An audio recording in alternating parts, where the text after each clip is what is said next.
अब इस आग में कई लोग जलेंगे।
अंधा है क्या? देख के नहीं चल सकता क्या? अंधा ही हूँ भाई। अरे अरे भाई सॉरी, मेरी छड़ी मुझे पता नहीं था। आपको ऐसे नहीं निकलना चाहिए, कहीं चोट लग जाएगी आपको। माफ करिए, पर मुझे ध्यान देना चाहिए। ठीक है, आराम से जाइएगा। जी जी। आप चले जाएंगे या मैं छोड़ के आऊँ? नहीं नहीं, मैं चला जाऊंगा। ठीक है, थैंक यू।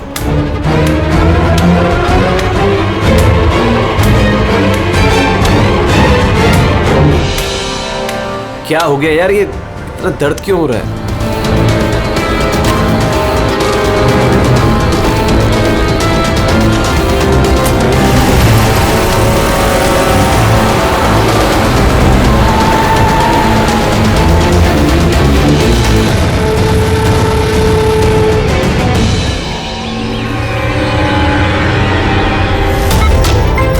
कुछ नहीं होगा रमन, तुम्हें कुछ नहीं होगा। होल्ड ऑन रमन, पैर पकड़ो।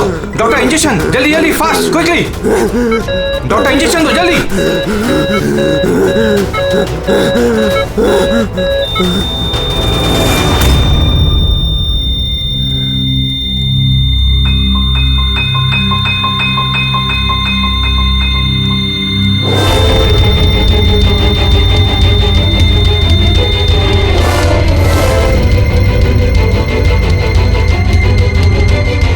Oh my God, he's dead. और इनकी मौत नेचुरल भी नहीं है। अब क्या? I know Priya, it's a murder. और मैंने डॉक्टर सालुंके को इस केस के बारे में सब कुछ पहले से बता दिया था। अब तक तो उन्होंने फाइंड आउट कर भी लिया होगा कि रमन की मौत की वजह क्या होगी। जहर? रमन की मौत जहर से हुई है? हाँ बस, बहुत खतरनाक जहर है। ये पहले इंसान के दिमाग पर असर करता है। पहले डिलेरियम, फोटोफोबिया, एमनेशिया। उसके बाद ये जहर इंसान के बाकी के अंगों पर असर करता है। बाकी के अंग धीरे धीरे काम करना बंद कर देते हैं और इंसान की मौत हो जाती है। सर साहब, इसका कोई एंटीडोट तो होगा ना? हर जहर का एंटीडोट होता है फ्रेडी, लेकिन उसके लिए हमें उस जहर के बारे में पूरी जानकारी होनी चाहिए। बस ये जहर आसानी से पकड़ में नहीं आता है। मुझे भी बहुत सारे टेस्ट करने पड़े इसे ढूंढने के लिए। सर, जहर दे के मारना एक अलग बात है, और ऐसा जहर देना जिससे इस तरह तड़प तड़प के मरे, ये जरा चौंकाने वाली बात नहीं लगती? लेकिन ये जो भी कोई है, ऐसी नफरत करता था रमन के साथ कि उसने उसे ऐसी खतरनाक मौत दे दी। समझ में नहीं आता कौन हो सकता है ये, कौन होगा? कोई भी हो सकता है सर। सर रमन को जुए की लत थी। क्रिकेट, रेस कोर्स, सट्टा, हर तरह का जुआ। और इसी चक्कर में वो 5 करोड़ के कर्जे में था। 5 करोड़? 5 करोड़? हाँ सर, उसको धमकी भरे मैसेजेस भी आए थे। उसके फोन रिकॉर्ड्स में ऐसे कई सारे मैसेजेस हैं जो उसको बुकीज और सट्टेबाजों ने भेजे। ये देखिए सर, हो सकता है इन्हीं में से किसी की धमकी सच साबित हो गई होगी। पता नहीं, पर जिस तरह से इसको मारा है सर, लगता तो नहीं है किसी बुकी का काम है। फिर भी इन्हें बुलाना तो पड़ेगा, शायद कुछ पता चल जाए। हाँ। Hello ACP Pradyuman. अच्छा ठीक है।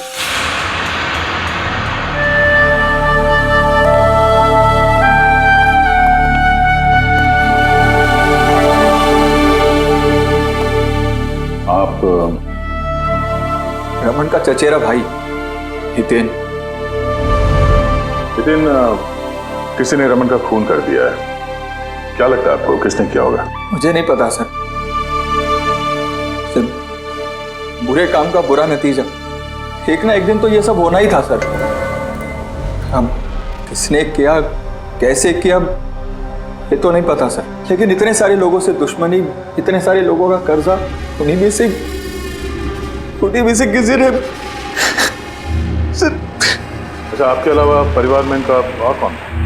माँ है इसकी, लेकिन अब वो कहाँ पर है ये मुझे नहीं पता। ठीक है हितेन, हमारी इन्वेस्टिगेशन अभी चल रही है, तो बॉडी अभी यहीं रहेगी हमारे पास। आप अपना कॉन्टैक्ट नंबर वहाँ लिखवा दीजिएगा, जरूरत पड़ेगी तो आपको तकलीफ देंगे। जी सर।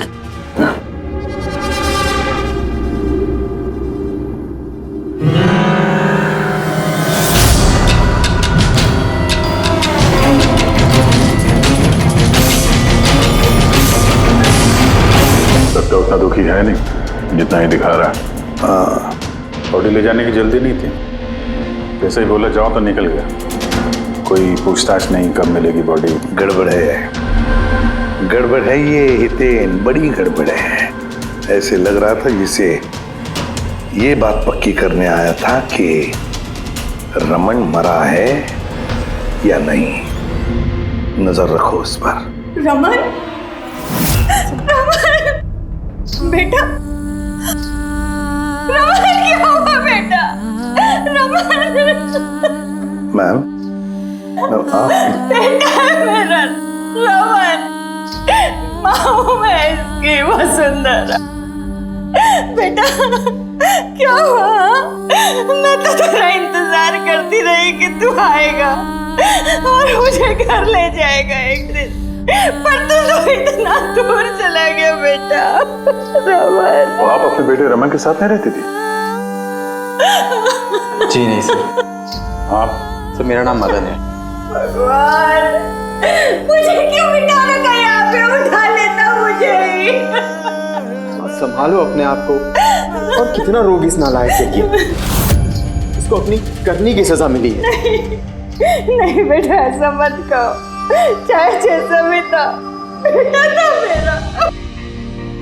क्यों, ऐसा क्या किया था इसने इनके साथ? इन्हें अपने ही घर से बाहर निकाल दिया, सड़क पर छोड़ दिया अकेले। ऐसा क्यों? बोला माँ बहुत कर्जा है, घर बेचना पड़ेगा और मेरा खर्चा भी नहीं उठा सकता, इसीलिए मुझे छोड़ दिया। और फिर क्या करती सर, ठीक से दिखाई नहीं देता। कहाँ जाती मैं? पड़ी रही फुटपाथ पे, भूखी प्यासी, बेघर बेसहारा। फिर शायद भगवान को दया आ गई और उसने उस फरिश्ते को भेज दिया। उसका चेहरा तो नहीं देखा मैंने, लेकिन उसने मुझे अपने साथ चलने के लिए कहा और मैं चली गई। एक बड़ा आदमी मुझे इसके पास ले गया। सर, दरअसल मेरी एक संस्था है, संयुक्त वृद्धाश्रम। हम वहाँ पर कोशिश करते हैं कि इन जैसे बुजुर्गों को घर जैसा प्यार और सम्मान मिल सके। माँ जी मुझे वृद्धाश्रम के गेट पर मिली थी एक चिट्ठी के साथ, जिसमें लिखा था कि इनका ख्याल रखना। बस उसी दिन से संयुक्त वृद्धाश्रम इनका घर बन गया। आज सुबह लैंडलाइन पे फोन आया कि इनके बेटे की मौत हो गई है। बस इनसे रहा ही नहीं गया। माँ है ना। मेरी आपसे विनती है, इसके कातिलों को छोड़ना मत सर। जरूर सजा दिलवाना सर, जरूर सजा दिलवाना। देखिए माँ जी, मैं आपसे वादा करता हूँ, हम रमन के कातिल को नहीं छोड़ेंगे, उसे कड़ी से कड़ी सजा दिलवाएंगे। आप प्लीज चिंता मत कीजिए। थोड़ा ख्याल रखिए अपना। मदन, इनका ख्याल रखना। और एक बात, किसी भी चीज की आप लोगों को जरूरत पड़े तो हमें जरूर याद करना। कमाल है। तारिका, हॉस्पिटल के डॉक्टर्स की रिपोर्ट के हिसाब से इसकी जांघ पर ये जो निशान है ना, ये या तो किसी एलर्जी का है या फिर किसी जहरीले कीड़े मकोड़े के डंक का निशान है।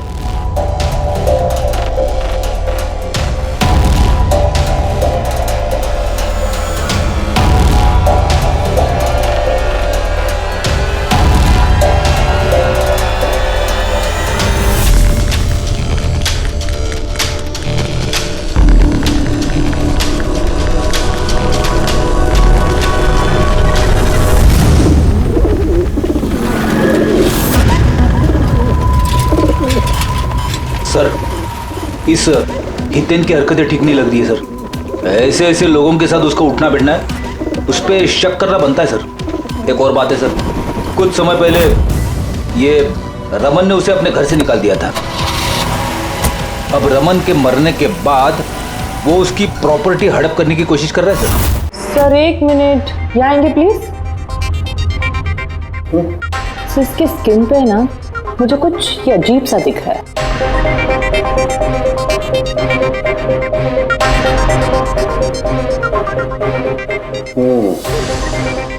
तारिका, ये जो अजीब सी चीज है ना, दरअसल ये पैराफिन है।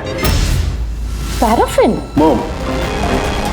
अरे तो इसका मतलब वो जहर इसके थाई में नहीं इंजेक्ट किया गया? किया गया। वो जहर इसकी थाई में ही इंजेक्ट किया। तो फिर ये मोम कहाँ से आया? मोम कहाँ से आया? तारिका, यहाँ से खूनी ने जहर इंजेक्ट किया। दरअसल ये जहर मोम से, पैराफिन से कोटेड था, इसीलिए इसकी इस चमड़ी पर भी और इसके खून में भी हमें पैराफिन मिला है। क्योंकि खूनी नहीं चाहता था कि ये जहर तुरंत इसके शरीर में जाकर के असर दिखाए, इसलिए उसने इसे कोट कर दिया। और ये जो जहर है, इसको माइन, ये एक बायो पॉइजन है, जैविक जहर। खूनी ने इसे मोम से कोट किया, इसके शरीर में इंजेक्ट किया और फिर इसके शरीर की गर्मी से मोम पिघलने लगा और वो जहर इसके खून में मिलकर के अपना असर दिखाने लगा। मतलब ये जहर किसी लिक्विड फॉर्म में नहीं बल्कि पैलेट यानी छोटी गोली के फॉर्म में इसके शरीर में डाला गया है। एग्जैक्टली।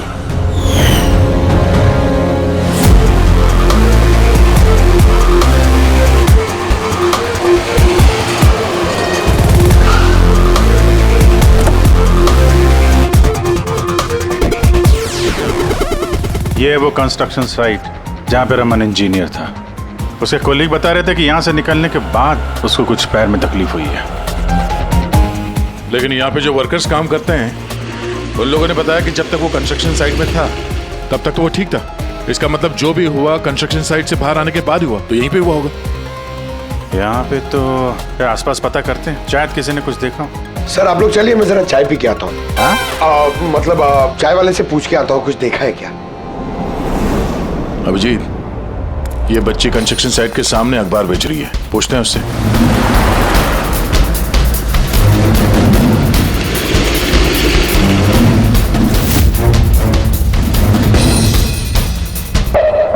क्या नाम है बेटा आपका? चुटकी। चुटकी। अच्छा बेटा, जरा ये देखो, ये फोटो देखो ध्यान से। इनको जानती हैं, पहचानती हैं? हाँ, ये अंकल तो हमेशा मुझसे अखबार खरीदते थे, पर 3 दिन से ये नहीं आए। तो 3 दिन पहले आपने इस अंकल को यहाँ पे देखा था? हाँ, एक आदमी के साथ ये टकरा गए थे। इनको चोट भी लगी थी। वो आदमी बहुत अजीब था। अजीब मतलब? अबे अंधा है क्या? देख के नहीं चल सकता क्या? अंधा ही हूँ भाई।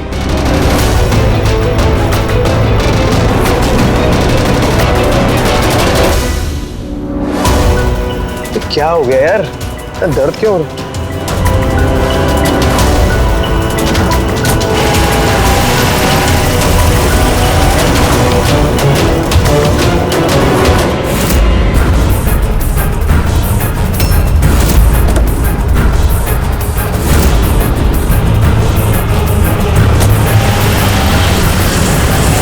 तो अंधा नहीं था और उसी ने हमला किया रमन पे।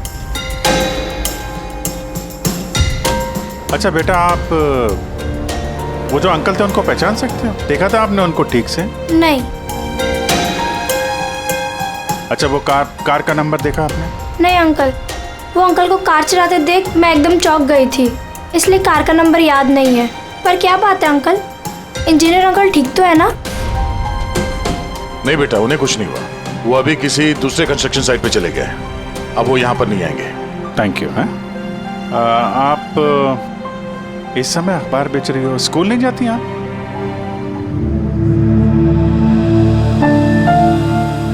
क्या बात है, हैं? स्कूल तो जाना चाहिए। आप कितनी इंटेलिजेंट लड़की हो। एक्चुअली हर बच्चे को स्कूल जाना चाहिए और आपको भी जाना चाहिए। पर स्कूल जाने के लिए बहुत सारे पैसे चाहिए ना अंकल, मेरे पास पैसे नहीं है। बेटा, अगर आपको पैसे ना देना पड़े तो आप स्कूल जाएंगी? हाँ अंकल, जरूर जाऊंगी, मुझे पढ़ना है।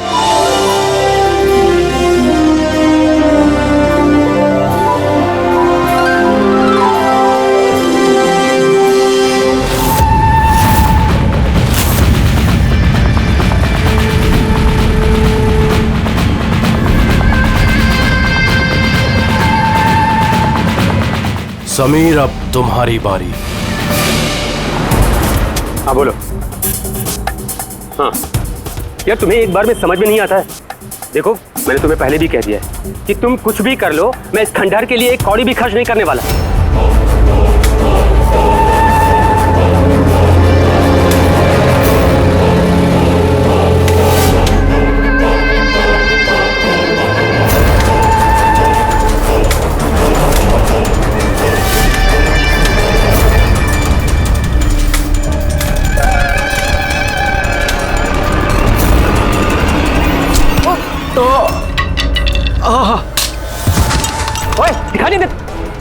मेरी छड़ी। मेरी छड़ी। अब आपको कहीं लगी तो नहीं? आप ठीक है ना? मैं आपको कहीं ड्रॉप कर दूं? नहीं नहीं, मैं ठीक हूँ, मैं चला जाऊंगा। आप ठीक है ना? नहीं, I'm okay। आप संभाल के जाइए। हाँ जी, आप संभाल के जाइए। Okay, thank you.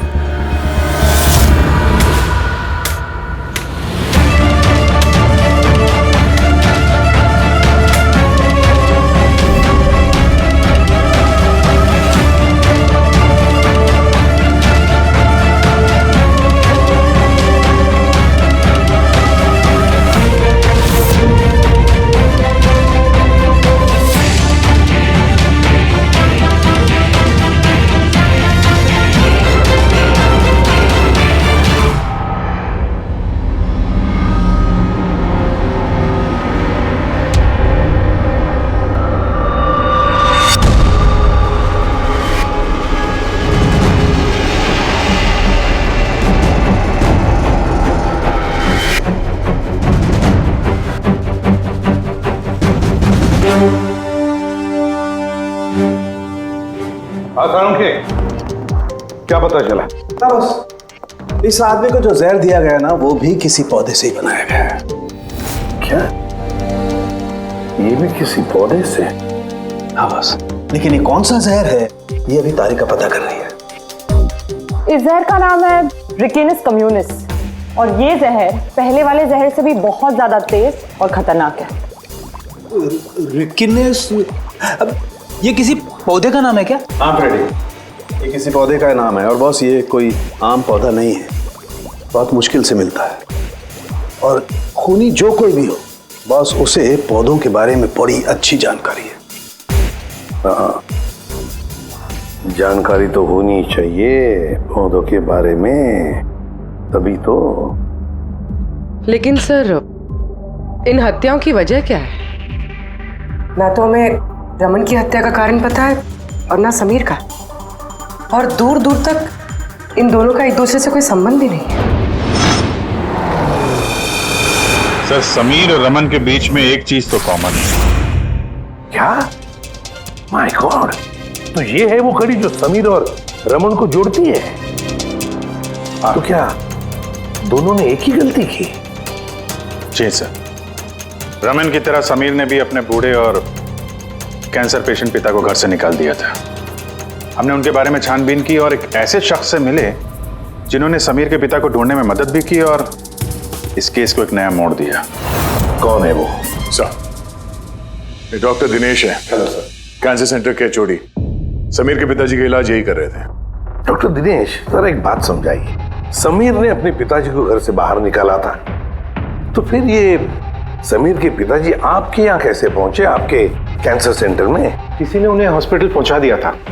मैं हॉस्पिटल पहुंचा ही था जब मैंने इनको देखा। ये चेयर पे बैठ के कुछ बड़बड़ा रहे थे, हाथ में लिफाफा था। मैंने पूछा कि कौन है, लेकिन इनको कुछ याद नहीं था। मैंने उनके हाथ से लिफाफा लिया। पैसों के अलावा उसमें एक चिट्ठी भी थी। उसमें लिखा था कि इनको कैंसर है और हम इनको अपने यहाँ एडमिट करके इलाज शुरू करें। एडमिशन के लिए डिपॉजिट की रकम लिफाफे में है और इलाज के पैसे भी हॉस्पिटल के अकाउंट में ट्रांसफर हो जाएंगे।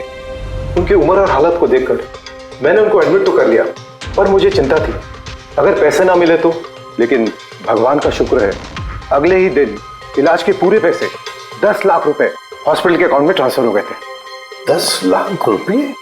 किसने ट्रांसफर किए? सर 100% खूनी ने दिए होंगे। सर बैंक डिटेल से पता चल जाएगा। पता चल गया, एक्चुअली पैसे समीर की वाइफ रत्ना ने दिए थे सर। ये सब मेरी गलती है सर। मेरी वजह से समीर की जान चली गई। मैंने ही उसे उकसाया था। पिताजी की देखभाल में काफी प्रॉब्लम हो रही थी और सारी प्रॉपर्टी और सब हमारे नाम पर हो ही चुका था, तो मैंने ही समीर को कह के पिताजी को घर से निकलवा दिया। शर्म नहीं आती तुम्हें? समीर के पिता तुम्हारे भी पिता समान थे, उनको ही घर से निकाल दिया। ये सब करने के बाद फिर उनकी इलाज के लिए 10 लाख रुपए क्यों दिए? मुझे किसी ने धमकी दी थी सर कि अगर पिताजी के इलाज के लिए 10 लाख रुपए नहीं दिए तो वो समीर को और मुझे मार देंगे। सर मैंने उन्हें 10 लाख रुपए दे दिए, फिर भी उन्होंने समीर को मार दिया। और अभी भी कहा है कि अगर हर महीने पिताजी के इलाज के लिए 50,000 रुपए नहीं दिए तो वो मुझे भी मार देंगे। किसी पे शक है तुम्हें? नहीं। उसके बारे में कुछ याद है? उसकी आवाज, उसका लहजा, कुछ भी? कुछ भी याद नहीं। सर प्लीज मुझे बचा लीजिए। सर मैं मरना नहीं चाहती। सर मैं पिताजी को घर ले आऊंगी। मैं उनकी पूरी देखभाल करूंगी, पूरी कोई तकलीफ नहीं होगी। सर आप प्लीज मुझे बचा लीजिए। घबराओ मत। सर प्लीज मुझे बचा। कुछ नहीं होने देंगे तुम्हें हम।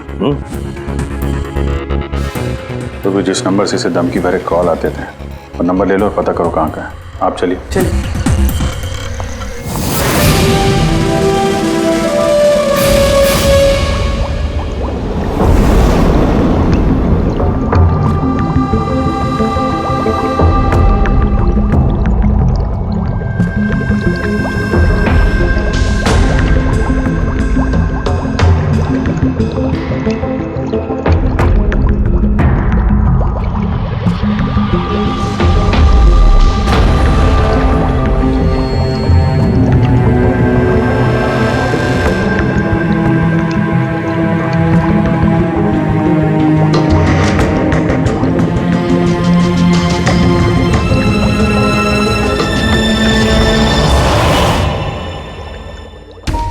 सर हमने इतने सारे एंटीडोट्स बना लिए, लेकिन इसकी क्या गारंटी है कि खूनी इन्हीं में से किसी जहर का इस्तेमाल करेगा?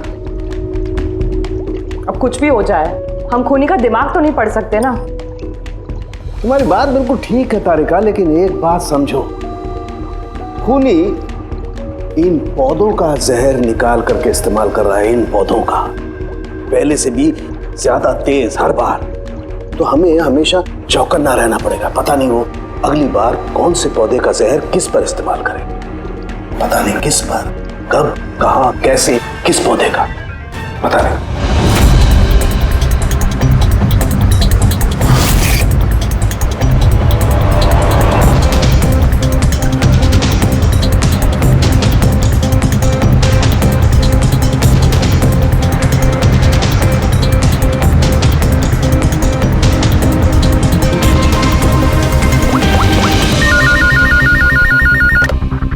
हेलो। हाँ पूर्वी बता। सर वो फोन बूथ जहाँ से कातिल ने रत्ना को धमकी भरे कॉल्स किए थे, वो ये भाईंदर रेलवे स्टेशन के पास है। Bhayandar railway station? वहाँ तो बहुत भीड़ भाड़ रहती है। जाहिर सी बात है उसने ब्लाइंड मैन के भेस में तो किया नहीं होगा। बड़ा मुश्किल है पता लगाना। सर किसी को कुछ पता तो नहीं है, लेकिन एक खास बात यह है कि ये कॉल्स सुबह 11 से 12 के बीच किए गए हैं और रेलवे स्टेशन के पास एक बस स्टैंड भी है जहाँ से बस जाती है पुणे। बस स्टैंड भी पास में ही है, तो ट्रेन से भी जा सकता है और बस से भी। चलो कोई बात नहीं, देखते हैं। भाईंदर, इसका मतलब कि खूनी मुंबई से ही है और सिर्फ समीर का खून करने के लिए पुणे गया था। तो पुणे वो ट्रेन से गया होगा या फिर बस से या फिर कोई प्राइवेट गाड़ी या फिर खुद की गाड़ी से। वही तो सर, खूनी को पता था कि हम लोग रत्ना तक पहुंच जाएंगे, पर ये कॉल वाली बात खुलेगी, इसलिए वो हमें गुमराह कर रहा है सर। खेल खेल रहा है हमारे साथ। हाँ, खेल खेल रहा है। मगर सर हम लोग खूनी तक पहुंचेंगे कैसे? हमारे पास उसके खिलाफ तो कोई इंफॉर्मेशन है ही नहीं और हमें यह भी नहीं पता है कि उसका अगला शिकार कौन होने वाला है। पंकज, इससे पहले कि खूनी अपनी शिकार तक पहुंचे, हम शिकार उसके सामने डाल देंगे। ये घटना आज सुबह 10 बजे की है। मुंबई के गोरेगांव रेलवे स्टेशन पर एक बुजुर्ग ने रेल के नीचे आकर अपनी जान देने की कोशिश की। वहां मौजूद लोगों ने उन्हें बचा लिया। आइए जानते हैं कि आखिर वो क्या वजह है जिसने एक बुजुर्ग को ये करने पर मजबूर कर दिया। मुझे क्यों पकड़ के रखा हुआ? छोड़ दो मुझे, मैं नहीं जीना चाहता हूँ। क्या करूँगा मैं जी करके? लेकिन आपके साथ हुआ क्या है? आखिर आप क्यों मरना चाहते हैं? क्या हुआ? मेरे साथ क्या हुआ? मुझे मेरे इकलौते बेटे ने घर से बाहर निकाल दिया अकेले करके। मैंने अपने बच्चे को इतने प्यार से पाला पोसा और उसने मुझे घर से बाहर निकाल दिया। ये तो बड़े दुख की बात है। आखिर क्या हो गया हमारी आजकल की पीढ़ी को? आपका बेटा करता क्या है? क्या करता है? स्कूल जाता है। टीचर है? नहीं, पढ़ता है, स्कूल में पढ़ता है। अभी 8 साल का ही तो है। जी क्या कहा आपने? क्या कहा? आपका बेटा कितने साल का है? कितने साल का है? आपने कहा 8 साल का है। मेरा बेटा 8 साल का है, उसने मुझे घर से बाहर निकाल दिया। मैं मर जाऊंगा। सुना आपने? इनका दावा है कि इनके 8 साल के बेटे ने इनको घर से बाहर निकाल दिया। आखिर क्या वजह है? कौन है ये 8 साल का बच्चा? रेल की पटरी पर जान देने की कोशिश करने वाले बुजुर्ग के 8 साल के बेटे का पता चल गया है। वो दरअसल 33 साल का सॉफ्टवेयर इंजीनियर है। बुजुर्ग की दिमागी हालत ठीक नहीं है, इसलिए अब भी वो उसे 8 साल का बच्चा ही समझते हैं। उनका बेटा अमेरिका में रहता है और उसने उन्हें घर से बाहर निकाल दिया है। उसके बाद ही बुजुर्ग ने अपनी जान देने की कोशिश की। आइए उनके बेटे से ही पूछते हैं कि उन्होंने आखिर ऐसा क्यों किया। सर एक सवाल सर, क्या ये सच है कि आपने अपने पिताजी को घर से बाहर निकाल दिया है? हाँ ये सच है। सर आखिर आपने ऐसा क्यों किया? आपको एक बार भी बुरा नहीं लगा? हाँ निकाला मैंने और बुरा भी नहीं लगा। आप जानते हैं इनको? आपने कभी झेला इनको अल्जाइमर्स की बीमारी है। मैं पागल हो गया उनका ख्याल रखते रखते। मेरी खुद की एक लाइफ है, मेरी वाइफ है, मेरी फैमिली है। मैं क्या करूं? कब तक पैसे दे के इनका ट्रीटमेंट का काम कराते रहूं? मैं पैसे नहीं है मेरे पास, सब खत्म हो गया। अरे यहाँ से, अरे छोड़ दो मेरा पीछा, मेरे दूर चले जाओ मुझसे। परेशान हो गया आपसे मैं। ये तमाशा देखो खड़ा कर दिया। खुश हो गए? चले जाओ मुझे छोड़ गए यार। सर कभी आप भी तो छोटे थे ना। इन्होंने आपको पाल पोस के बड़ा किया, इस लायक बनाया और आपने इन्हें घर से बाहर निकाल दिया। तुमको बहुत प्यार आ रहा है? हाँ?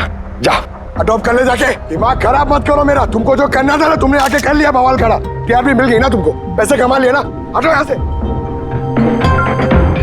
तो देखा आपने कि किस तरह एक लड़के ने अपने बाप को घर से बाहर निकाल दिया। अब ये बेचारे बुजुर्ग कहाँ जाएंगे, किसके सहारे जिएंगे? इन्होंने अपनी सारी पूंजी अपने लड़के पे लगा दी और आज इनके लड़के ने इनको घर से बाहर निकाल दिया।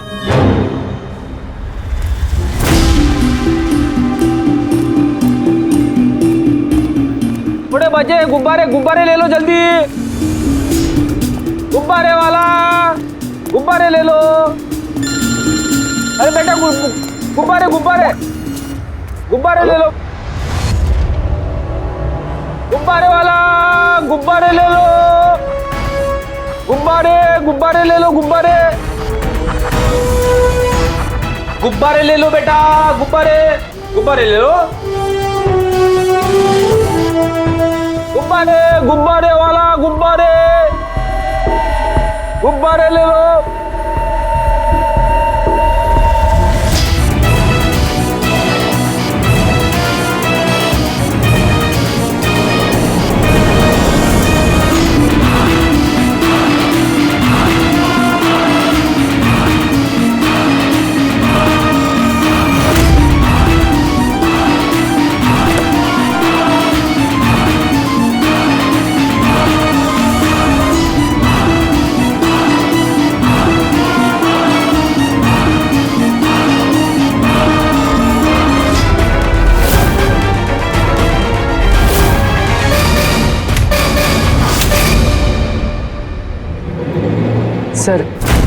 सर एक अंधा बिल्डिंग की तरफ आ रहा है।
इतने सारे लोग?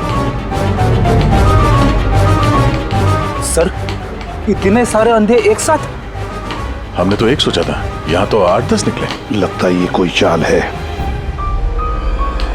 आप लोगों को जाना कहाँ है? एक मिनट आप लोग रुकिए। एक मिनट, यहाँ कैसे आके आप लोग? आइए। ये आप सब कहाँ हैं आप लोग? यहाँ पे क्या बात है? क्या हुआ? यहाँ आंखों का फ्री चेकअप होने वाला है। संपत है आप? संपत? उसने ही बुलाया था हम लोगों को। देखिए यहाँ पे ऐसा कोई शिविर नहीं है। कौन संपत कौन है? किसने बुलाया आपको? उसने ही तो बुलाया था यहाँ।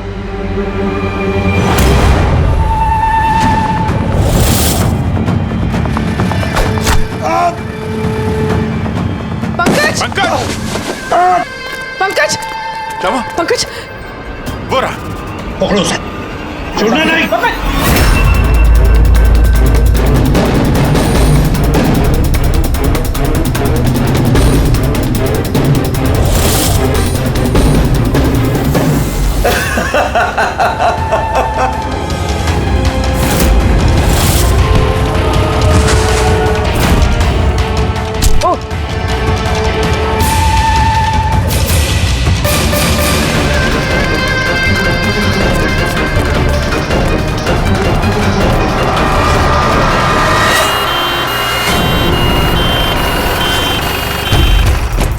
आजा, जल्दी आजा।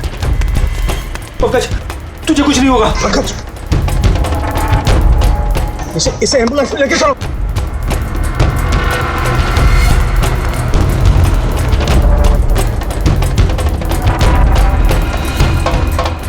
पंकज पंकज तुझे कुछ नहीं होगा। पंकज तारिका ये लो, इससे जहर का पता करो।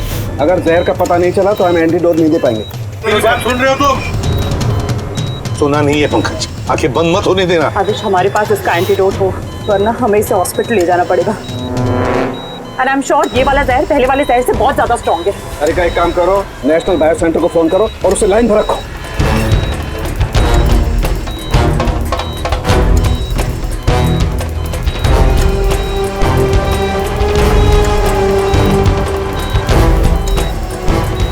Pankaj, don't worry, Pankaj.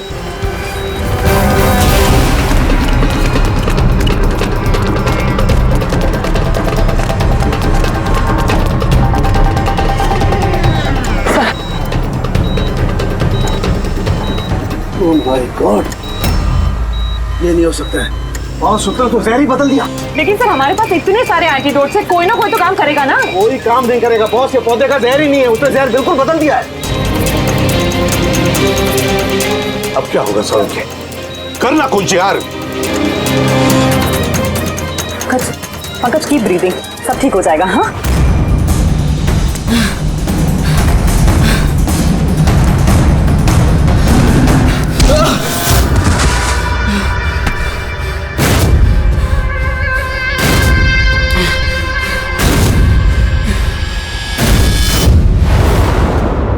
Sir, मेरा नाम मदन है। तुमने क्या ये सब? क्यों पड़े हो मेरे पीछे? मैंने जो किया सही किया। लोगों की जान लेना सही है? मैंने सिर्फ बुरे लोगों को सजा दी है सर। जो लोग अपने माँ बाप का ख्याल नहीं रखते ना, उनको इस दुनिया में जीने का कोई हक नहीं होता। जब मेरी माँ की मौत हुई थी तो मेरी दुनिया उछल गई थी। उसी वक्त मैंने संयुक्त वृद्धाश्रम की शुरुआत की थी। सर, वहाँ पर जितने भी बुजुर्ग माँ बाप आते हैं ना, सब अपने बच्चों के सताए हुए होते हैं। ये देखकर मेरा खून खौल जाता है। मैंने उसी वक्त ये फैसला किया था कि मैं इन सबको सबक सिखाऊंगा, इसीलिए मैं मार देता हूं इनको। क्या गलत किया मैं? सर कुछ करो सर। कुछ नहीं कर सकते जब तक उस जहर का कंपोजिशन नहीं पता लगेगा फ्रेडी, हम कुछ भी नहीं कर सकते। अगर इसे गलत एंटीडोट दे दिया तो ज्यादा खतरनाक होगा यार। सर पंकज की हालत तो बिगड़ती जा रही है। सर पल्स गिर रही है, हॉस्पिटल ले जाना पड़ेगा। हॉस्पिटल जाके कुछ नहीं होगा, हमारे पास इतना वक्त नहीं है वहां जाकर टेस्ट करें। मुझे इस जहर का नाम चाहिए यार। पंकज। हेलो। हाँ सर, हाँ सर, पकड़ा गया। सर खूनी मदन है। हाँ, जहर हम पता करते हैं। कभी पता नहीं चलेगा तुमको, कभी पता नहीं चलेगा तुम लोगों को। उसने भी पापा को सताया। मदन, गाड़ी! Oh no. मदन, एम्बुलेंस बुलाना पड़ेगा जल्दी। नहीं सर, कोई फायदा नहीं है। मेरा काम हो गया है सर। नहीं मदन, मान लिया तुमने उन लोगों के साथ जो कुछ भी किया, मान लिया, लेकिन तुमने जिसे वो जहर चुबाया है वो बेगुनाह है, निर्दोष है, उसने कुछ नहीं किया। वो जहर कौन सा बताओ? हाँ? BTX। सब उस जहर का नाम BTX है। सारुण के जहर का नाम है BTX। पंकज,